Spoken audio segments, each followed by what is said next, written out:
Ibihe byiza cyane nongeye kugusuzaho ukomeje gukurikirana Ndizi Note.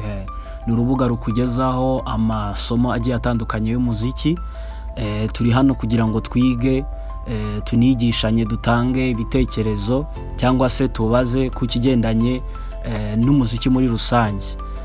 Mbibutsa yuko umuziki ni ururimi, umuziki ni sound, kandi sound ibasha idasakuza cyangwa se iryoheye amatwi. Naje rero ku isomo rya rindi rikurikiraho, isomo rindi rikurikiraho cyangwa se agasomo k'umunsi. Agasomo k'uyu munsi dufite insanganyamatsiko igira ngo ibikoresho bitatu by'ingenzi umuhanzi akeneye. Umuhanzi wari we wese, tutavuze yuko ajya muri studio, tutavuze yuko aba ari imbere y'abantu arimo araririmba cyangwa se arimo aracuranga, hari ibikoresho bitatu by'ingenzi akeneye. Igikoresho cya mbere ni recorder. Recorder ikintu imufasha no kwifata amajwi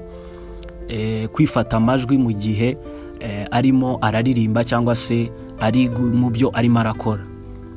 Ikindi gikoresho akeneye niba ari umucuranzi cyangwa se ari umumizisiye n'ubundi, ni piano app cyangwa se gitari app. Application za piano, application za gitari, umuhanzi cyangwa se umuririmbyi wari we wese aragikeneye kugira ngo kimufashe. Bimufasha iki?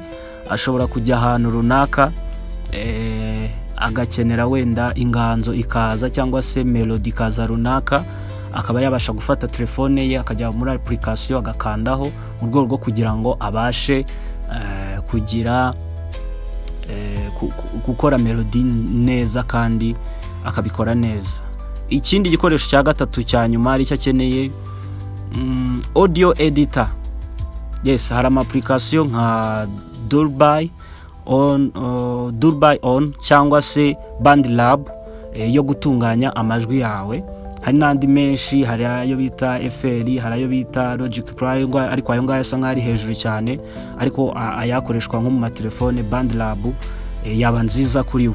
Ibikoresho bitatu nk'umuhanzi urabikeneye cyane, kuko ntago bigombera yuko wavuga ngo ufite studio. Udafite studio, ibikoresho bitatu wabikoresha kandi ukabasha kugera ku ntego zawe.